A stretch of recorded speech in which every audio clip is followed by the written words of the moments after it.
మీ అమ్మ మాత్రం ఏనాడైనా పల్లెత్తి మాట్లాడిందా? ఏదో దినములు కొంచెం దూరమారుగునప్పుడు ఇటువంటి గృహచిత్రములు ఎంతవరకైనా ఉన్నవే సరే కానిమ్ములే. పడిన గోడలు పడినట్లు ఎప్పుడు ఉండవు. దైవం మందులకే ఈ పూట నాకు ఆత్మ తారసలు చేసినాడు. ఎవరో ఆ తారసలిని వారు. అబ్బా నేను ఇందాకనే తెలుపుకోగా నా మాట పూర్తి కానిచ్చినావు కాదు. ఆ తారసలిని వాడు బిలవమంగళడనగా చక్కని మోము సారంగి చక్కని మోము మోవిపై చల్లని రాగములీను వేణుబొల్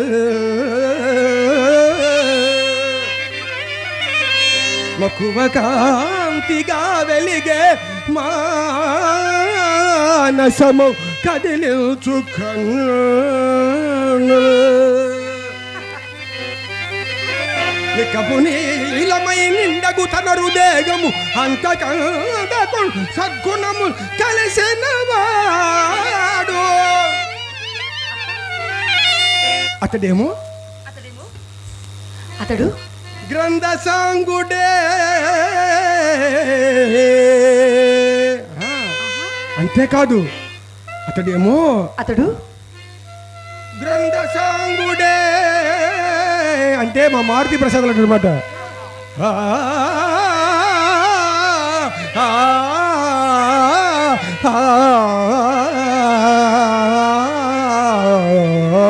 అతను గ్రంథసాంగుడు గాని నేను మాత్రం నిన్ను మనసావాచా నిన్నే వలచా నిన్నే ప్రేమించా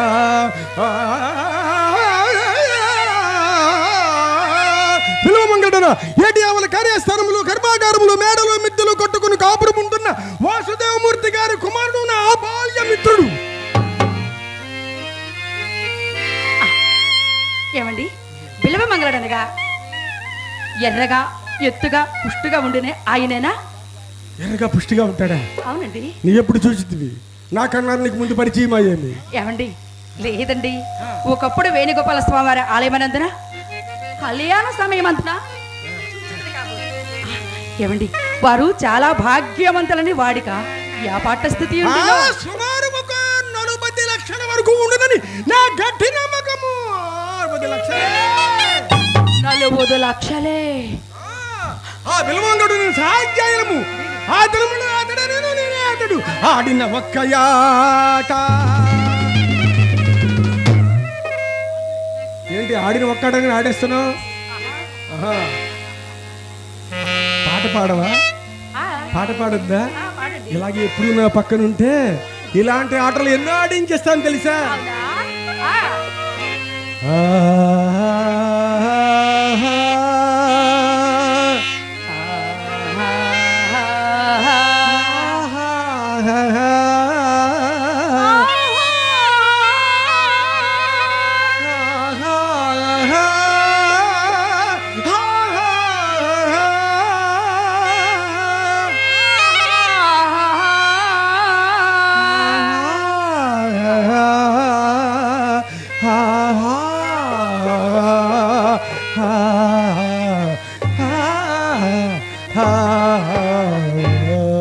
ప్రియా నీ ముఖార విందము ఎంత అందంగా ఉందో తెలిసే రోజు పరవశమే కాదా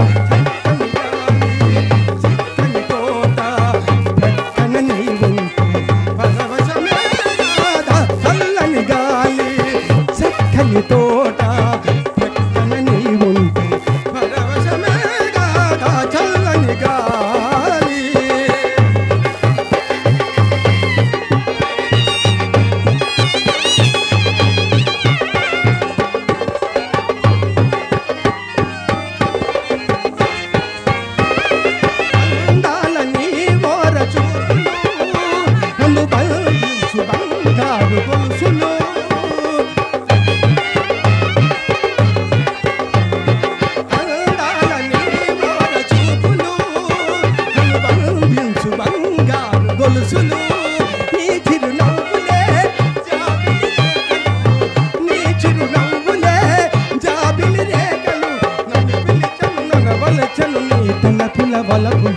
నన్ను పిలిచను నన్ను వలచను నీ తలపుల వలపులు చల్లని గాలి చక్కని తోట పక్కన నీ ఉంటే పరవశమే కదా చల్లని గాలి.